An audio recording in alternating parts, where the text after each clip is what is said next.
Сәлем достар, эфирде оңай English бағдарламасы, сендермен мен Данияр. Достар, бүгінгі санымызда біз ағылшын тіліндегі might модалды етістігінің сөйлемде атқаратын қызметтері жайлы әңгіме өрбітетін боламыз. Might модалды етістік болып табылады, яғни жақтарға қатысты ешқандай өзгеріске ұшырамайды. Might модалды етістігінің беретін негізгі мағынасы мүмкін болу. Оның атқаратын бірінші қызметі polite request, сыпайы түрде өтініш жасау кезінде.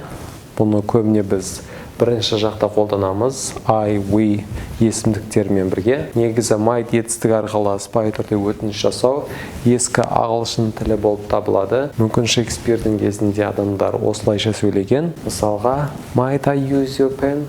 Мен сенің қаламыңды қолдансам болады ма? Екінші қызметі future possibility. Келер шақта мүмкін болатын іс-әрекеттерді сипаттау барысында қолданылады. Мысалға, it might never end.